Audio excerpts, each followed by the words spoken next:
Are you a successful business owner who has a laundry list of ideas and struggles to achieve your big goals? Welcome to the CEO Amplify podcast. I'm your host, Donna Dubé, and my goal is to empower you to drive meaningful change and amplify your profits without the overwhelm.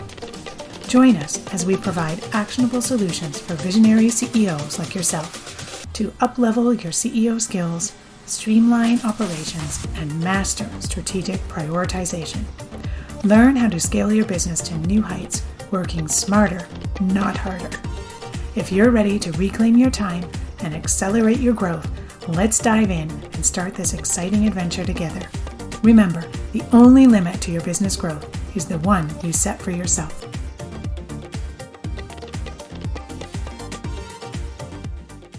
Well, hello. Welcome back, CEOs. I hope you're having a great week thus far.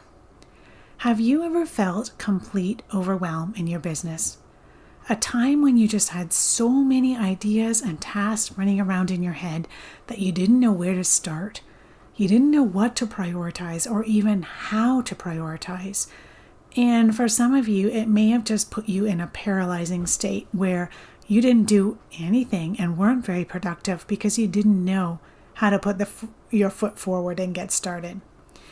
If this has been you at any point in your business, I want you to listen in on this episode because we're going to be diving deep into how to strategically prioritize as the CEO of a business.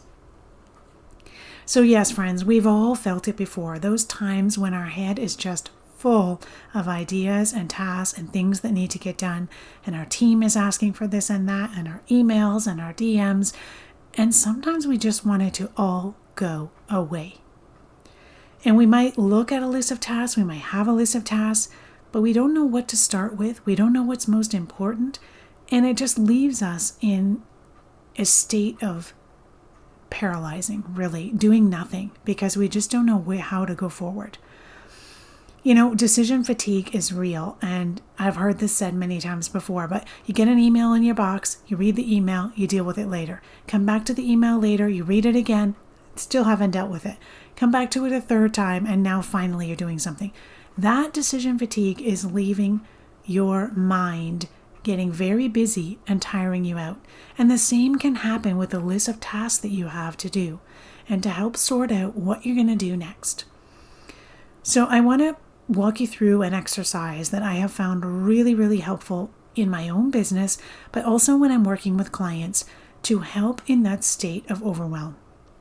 So when you're feeling like that, the first step to do is get a piece of paper or a notepad in your computer, Google Docs, whatever works for you, and do a literal brain dump.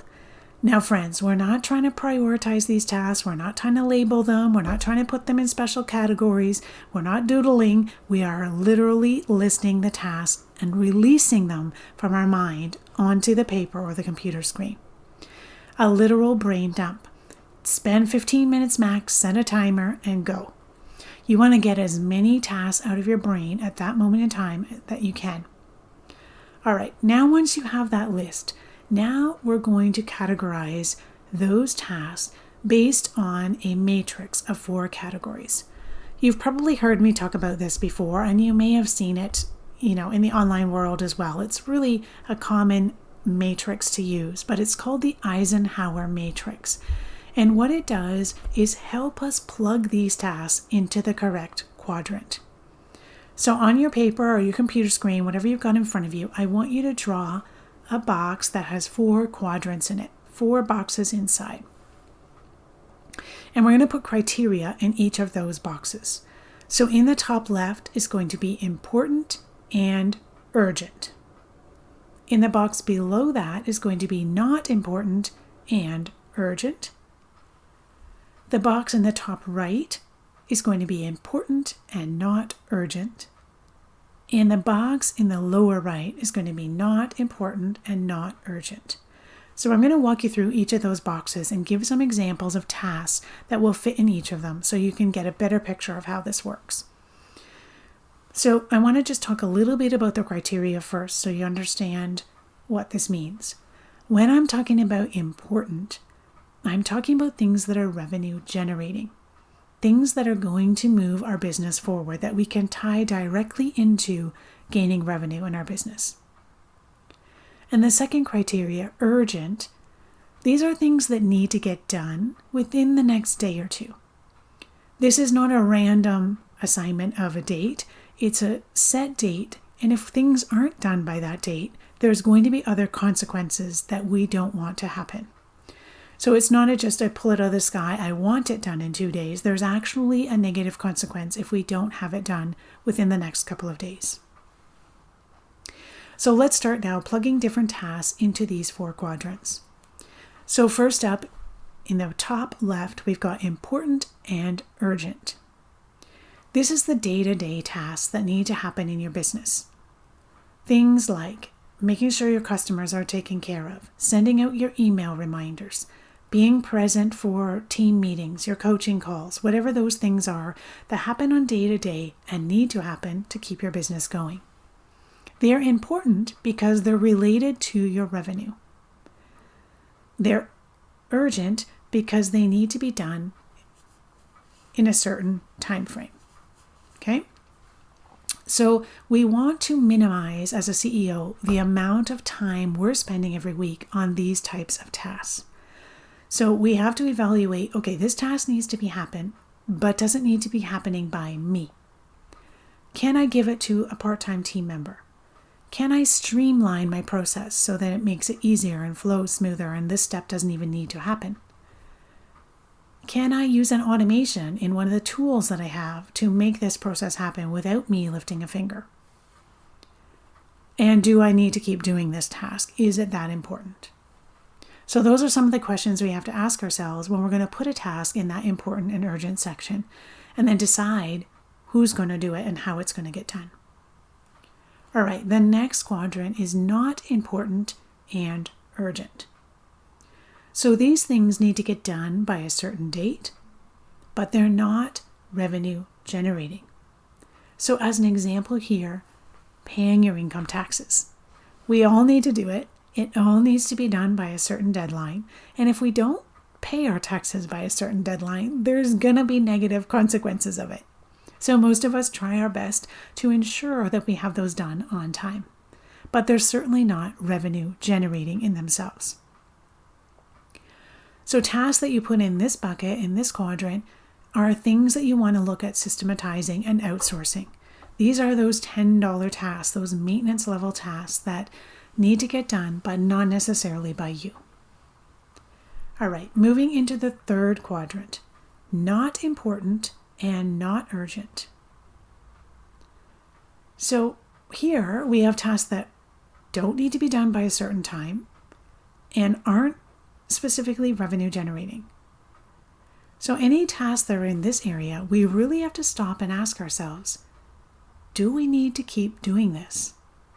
What benefit is this bringing to our business? And at a time when we feel overwhelmed and we have competing priorities, we may have to ask ourselves, can we stop doing this? Is there going to be any negative effect if we stop doing this? Because many times in our business, we end up doing things because we heard it from someone else. It's working for someone else. We think we should do it, but we don't have any evidence or any data to suggest that it's actually working for us. And so if it's not bringing in revenue and it's not got a deadline, I really ask you to stop and question yourself, do I need to keep doing this? What can you say no to? And this is a really important question because remember, every time you say no to something, you are freeing up time in your schedule to say yes to something else. So if you're saying no to a task that's not bringing in revenue and doesn't have a deadline, an urgent deadline, that frees up time to say yes to something that is a growth level task, that is bringing in revenue, that maybe needs to be done by a certain time. So I hope you can see here that not every task is going to fit in the same category, and where that task fits really makes a difference on what you do next with that task. I don't want you to be looking at your task list as just a checklist. I'll start from the top and check them off as I go until one day I get to the bottom. That's not a strategic way to go through the tasks that you need to do. I don't want you going through and saying, well, I'll pick the ones that are most easy for me to do or that I enjoy doing the most. Because again, you're not being strategic when you're looking at tasks that way. All right, let's talk about the last box of this matrix, the top right-hand corner. Important and not urgent. And this, my friends, this is where the gold is. You as CEO want to be spending time in this area every single week. This is where your highest return on investment is. This is where your business accelerates your growth. These are the $1,000 and the $10,000 tasks that I talk about. These are the growth level tasks that you and only you and the CEO can be doing. So every week when you do your brain dump and you prioritize your tasks into this matrix, then I want you to be looking and prioritizing some of those tasks from important and not urgent into your week. I want you to be stopping things that are not important and not urgent because they're not bringing you revenue. And I want you to be looking at important and urgent and not important and seeing how you can adjust things, how you can set up a system to make things easier and make your business flow. How you can maybe get someone else to help you with this task, who one, knows it better than you probably and can do it faster, and two, allows you time to then work on those important and not urgent, those highest return on investment tasks. All right, so let's go through a couple of examples here so that you get a real feel for what I'm talking about in terms of these tasks. So if we look at what I call maintenance level tasks, those tasks that need to get done but aren't necessarily urgent, right? We're looking at things like inbox, scheduling, billing, graphic design, podcasts, newsletters, copywriting, nurture marketing. You see, most of those things don't necessarily need to be done by you. Or at least a piece of it could be done by you and then you pass it on to someone else. So for example, I'm recording this podcast now. I'm the only person who can record this podcast in my business, obviously. But I don't need to do every piece of that podcast production. I can have someone edit it. I can have someone write the show notes. I can have someone post it and make sure there's an email sent out and everybody knows about it. Right?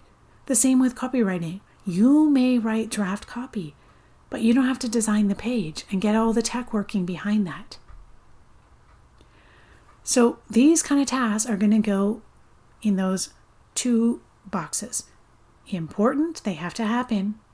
Not urgent, they don't need to happen today.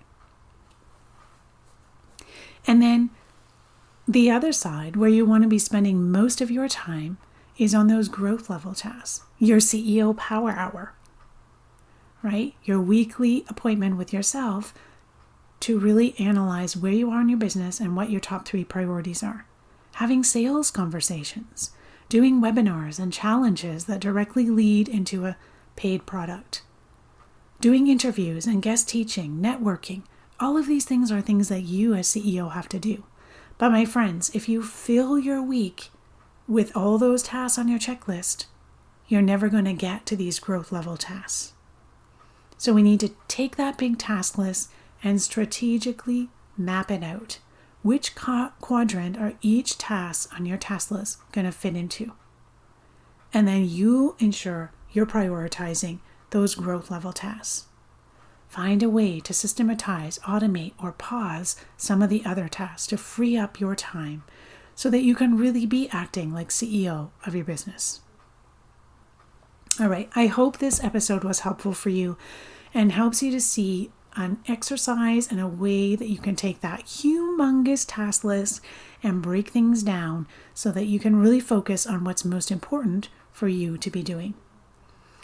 I'd like you now, if you resonated with this episode and you want to leave me a comment, let's head over to the CEO Amplify Facebook group and tell me I've made my task list and tell me one thing that's in that growth level quadrant for you and what you're going to do and when you're going to do it. Okay, so head over to Facebook group CEO Amplify and let's hear what the growth level task you're going to do this week is. Thanks again for listening, my friends, and I'll see you back next week. Thank you for joining me on this episode of CEO Amplify. I appreciate you being part of our thriving community of ambitious business owners. If you enjoyed today's episode, I kindly ask you to share this podcast with a friend and take a hot minute to rate and leave a review. It would mean the world to me. Your feedback helps me reach more people and continue providing valuable content. Thanks so much for your support. Keep shining, and we'll catch you on the next episode.